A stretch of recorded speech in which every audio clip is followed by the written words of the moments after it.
ঠিক কথা, বাট যাদের বয়ফ্রেন্ড নেই তারা তো বন্ধুদের সাথেই করে। তখন না আমরা সরস্বতী পুজোর সময় আমাদের সময় ওই এরকম লিকুইড লিপস্টিকটা পাওয়া যেত না, লিপস্টিকটা পরলাম দেখতে পাচ্ছি কি সুন্দর কালার। আমাদের সময় না লিকুইড লিপস্টিক এগুলো পাওয়া যেত না তখন। মানে আমাদের সময় যে জিনিসটা ছিল, আমাদের সময় যে লিপস্টিকটা পরলাম এত সুন্দর কালার ছিল, বাট আমার ছিল না। আর এখান থেকে আমি গজমতি জিনিসপত্র এনেছি, এগুলো একটু খুব করে পরে নি গাইস। এই চুড়িটা একটু ওভার লাগবে আমি জানি, বাট আমার কাছে না এই শাড়িটার সাথে পরার জন্য এইরকম ধরনেরই চুড়ি রয়েছে, এটা আমি করেই পরবো, ঠিক আছে। আরও আছে, একটা দিন পরবো না, এতগুলো অনেকগুলো আছে। এইটা একটু বড় করে পরা যাবে বলে এটা করলাম, ঠিক আছে। তো এই ছিল আমার লুক, ঠিক আছে। দাঁড়াও, এখন পুরো হয়নি কমপ্লিট।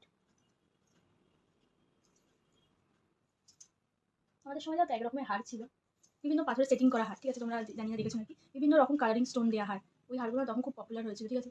ওগুলো আমরা কিনতাম, ওগুলো আমরা করতাম, ঠিক আছে। খুব ভালো লাগতো আমাদের সাথে। পুজোর সময় অবভিয়াসলি কিনে রাখতাম, তো ওটাই চলতো আমাদের। সরস্বতী পুজোর জন্য আলাদাভাবে কিছু কেনা দিয়েছিল না, যে আলাদা কিছু কিনবো না, ছিল না ব্যাপার। যাই হোক, এত দূরই আমার লুক ছিল। এবার হয়তো একটা টিপ করবো, টিপটা দেখতে পাচ্ছি না, পরে করছি। তো ওকে, বাই।